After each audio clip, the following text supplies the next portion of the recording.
Hello प्यारे बच्चों, आज हमारा निबंध लेखन का टॉपिक है वृक्षारोपण। रूपरेखा। पहला है प्रस्तावना, दूसरा वृक्षों से लाभ, तीसरा वृक्षों के काटने का दुष्परिणाम, चौथा वृक्षारोपण को बढ़ावा, पांचवा उपसंहार। पहला है प्रस्तावना।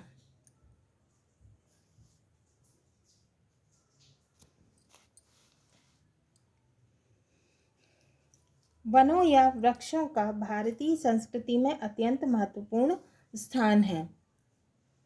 प्राचीन काल से लेकर आज तक हम वृक्षों की पूजा करते आ रहे हैं, तो हमारी भारतीय संस्कृति में वनों का या वृक्षों का बहुत महत्वपूर्ण स्थान है।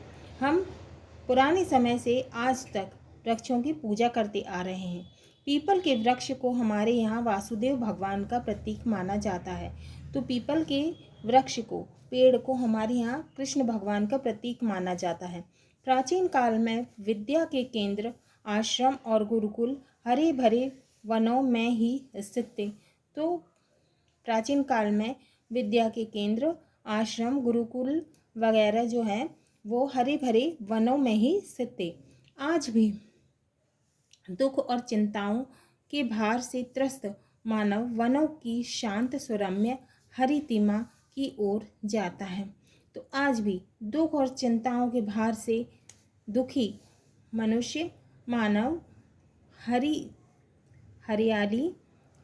हरियाली की ओर जाना पसंद करता है। वृक्ष हमें परोपकार, त्याग, विनम्रता और एकाग्रता का पाठ पढ़ाते हैं। तो वृक्ष हमें परोपकार, त्याग, विनम्रता और एकाग्रता का पाठ पढ़ाते हैं। अब है वृक्षों से लाभ। दूसरा पॉइंट है हमारा वृक्षों से लाभ। तो वृक्षों से हमें मुख्यतः दो प्रकार के लाभ होते हैं। पहला है प्रत्यक्ष लाभ, दूसरा है अप्रत्यक्ष लाभ। पहला प्रत्यक्ष लाभ। पहला, वनों से हमारे अनेक उद्योग को आश्रय मिलता है। दूसरा, वनों से हमें बहुमूल्य लकड़ियां प्राप्त होती हैं।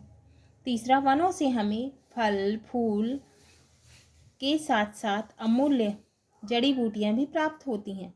चौथा, पशुओं के लिए चारागाह भी मिलता है।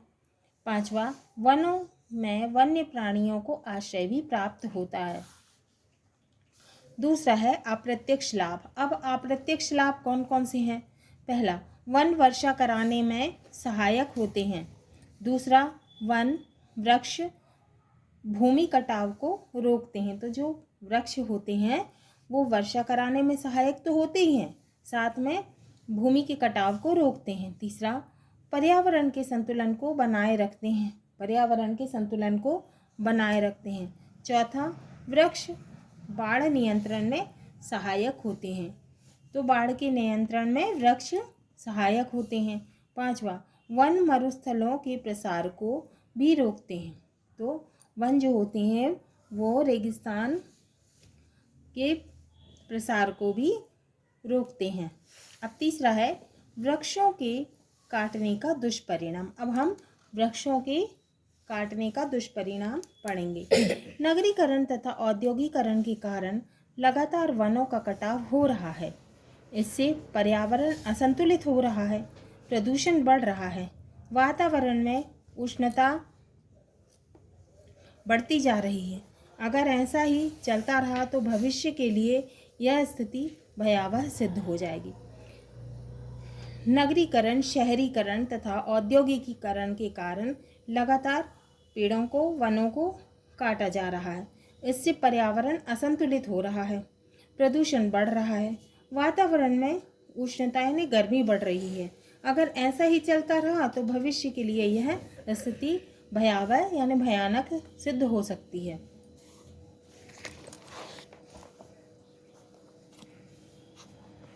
अब चौथा है वृक्षारोपण को बढ़ावा। वनों के सतत विनाश के दुष्परिणामों को देखकर शासन का ध्यान इस ओर आकर्षित हुआ। तो वनों का लगातार विनाश के दुष्परिणामों को देखकर शासन का ध्यान इस ओर आकर्षित हुआ है। उसने वृक्षों की सुरक्षा तथा वृक्षारोपण को बढ़ावा देने का संकल्प किया है। जनता में जागरूकता लाने के लिए चिपको आंदोलन चलाया गया। प्रत्येक वर्ष वन महोत्सव मनाया जाता है। यदि कोई व्यक्ति वृक्ष काटता है तो वह कानून की दृष्टि में अपराधी होता है। अब पांचवा है उपसंहार। पांचवा क्या है? उपसंहार। हम जानते हैं कि एक उगता हुआ वृक्ष राष्ट्र की प्रगति का प्रतीक है।